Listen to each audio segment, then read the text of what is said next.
حبايب قلبي حلوين، ان شاء الله اليوم راح اعمل معاكم الدجاج بالزبده او المعروف بالبتر تشيكن.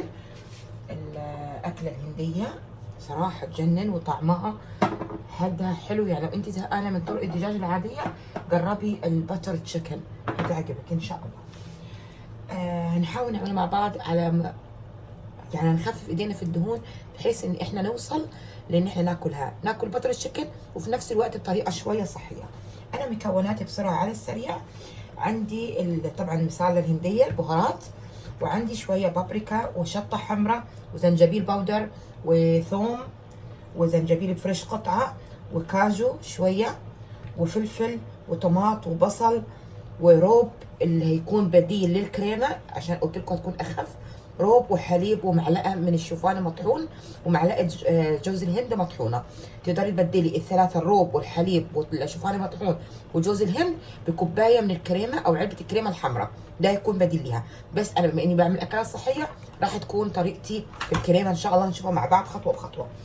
اول حاجه هنعملها طبعا مكعب واحد من الزبده اخف اللي قبل كده قلت لكم عليها تجيبوها، وبصله، وهحتاج ايه تاني، وهنحتاج لون زعفران رشه واحده. بس بدايه خلونا نمشي خطوه خطوه عشان ما تخشش المقادير ببعض معانا. اول خطوه هنعملها هحتاج اني انا اجيب كده بوله واطحن فيها واحده زنجبيل فريش قطعه وثوم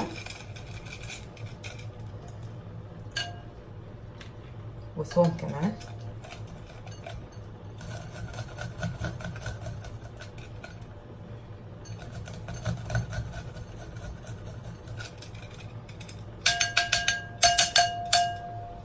واحط معاها قفشتين من الروب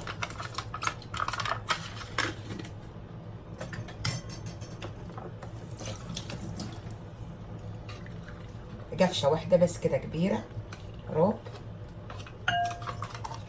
واحط شويه من المساله الهنديه او البهارات اللي بتستعمليها.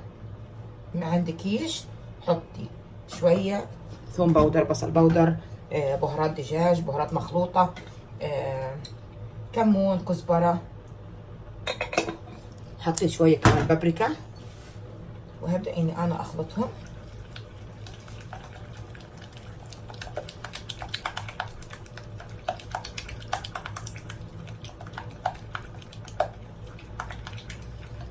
هحط معاهم حوالي معلقه واحده حليب، معلقه كبيره حليب، وهخلط اخلط.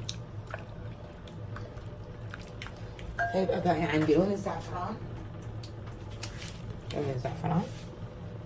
حط شويه صغيره،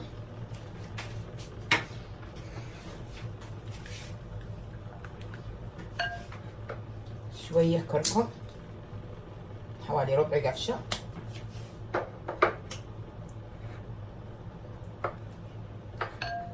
شويه كزبره.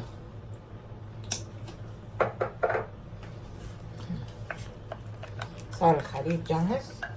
هبدأ ان انا اخذ عندي صدور دجاج شايله منها العظم، او دلوقتي هبدأ ان انا اقطع الدجاج مكعبات مربعات صغار او كبيره براحتك، بس هو التقطيع اللي انا قطعتها دي رائعه جدا في الاكله.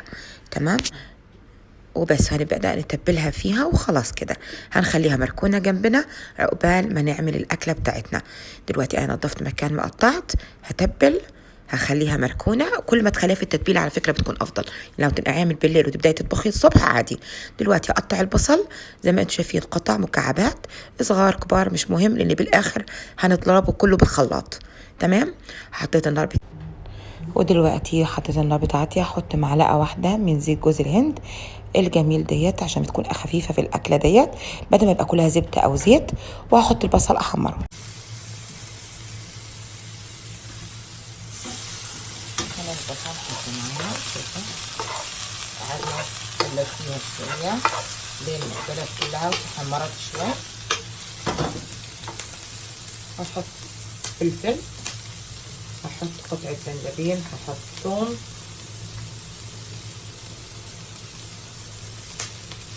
شوية جوز كاجو، هحط طماط مكعبات قطع كبار، او صغار عادي.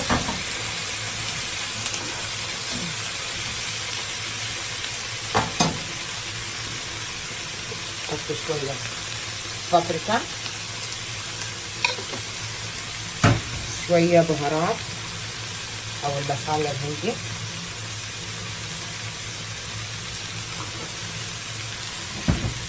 لون زعفران، فلفل اسود،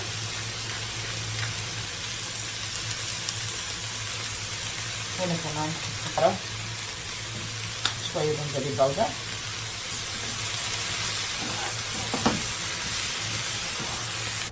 وبس كده هفضل اقلب فيهم واغطيها لمدة 5 دقايق بس تدبل كله. حطيت كفشة واحدة من العسل بديلة للسكر عشان الحموضة بتاعت الطماطم. ودلوقتي هحط كفشة الروب اللي كنت مخليها من بقية الخلطة.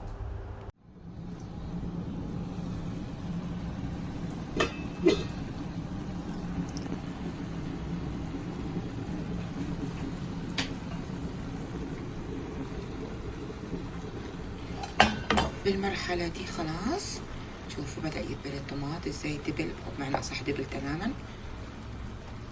عليها دبلانة والكاجو دبل، كل حاجة صارت اوكي. هنبدأ دلوقتي نحطها بالخلاط ونخلطها ونرجع مع بعض نكمل الوصفة.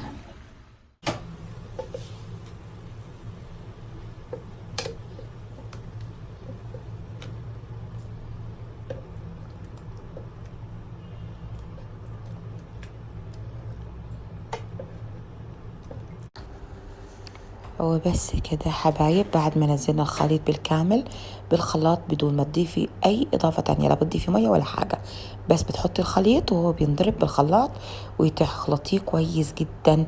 هتحطي بالطاسة مكانه قطعة زبدة، مكعب زبدة، وبعدين بتنزليه بالتشيكن اللي متبل وتخليه لغاية ما يتحمر حلو. تفضلي تقلبي لغاية ما يتحمر بالزبدة. هنا بالخلاط انا بخلط الخليط بتاعي، بخلطه كويس جدا زي ما انتم شايفين، تخليه ناعم تماما معجون تماما. اذا انت شايفه انه مش مخلوط كويس بتصفيه، بس انا بما اني مخلطها كويس ومضروب تمام مش هحطه بالمصفى، هنزله على طول على التشيكن. تمام. حاليا انا هعمل الكريمه اللي هحطها عليها بالاخير، الخطوه الاخيره. بس هوضح هنا شغله، الخطوه دي تقدر تستغني عنها وتحطي علبه كريمه حمراء، مش علبه ربع، علبه كريمه حمراء بس عليها. تمام. انا طبعا هبدلها بان انا هحط حليب، حوالي نص جلاس حليب، وقفشه واحده بس من الروب. عايزه تحطي اي جبن تاني سائل حطيه، وقفشه واحده من الروب، وحوالي قفشه من جوز الهند صغيره. اخلطهم عدل. شوفان مطحون باودر، احط قفشه واحده، قفشه واحده بس كده مش اكتر. مش حابه احرم حد من بتوع الدايت او الاكل الصحي اني ياكل الاكله دي، انها اكله حقيقي ممتعه. وبس صار خليطي جاهز اللي انا هضيفه في الخطوه الاخيره ان شاء الله. وبس كده.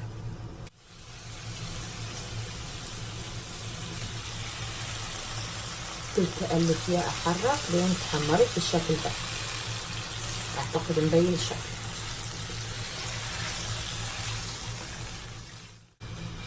شايفين شكلها؟ حبيت ان انا عشان اقدمها الشكل الاخير بالصينيه دي عشان كده نقدر، غير كده انت كمليها بنفس الصينيه عادي. بالخلاط هنحط عليها، بعدين ارجع لكم نحط خطوه الكريمه اخر خطوه. وهنا انا بحمر معاها الخبز الهندي، تقدري تعمليه هو الخبز العدس بالبيت. وسويت معاها عيش ابيض، رز ابيض، لان هي تتاكل مع الرز الابيض. هي خلاص كده، خلاص خلصت. لا شوفوا، تاخدي كوباية الكريمة بتاعتك تحطي شوية منها وبس. وبس نعرف العيش.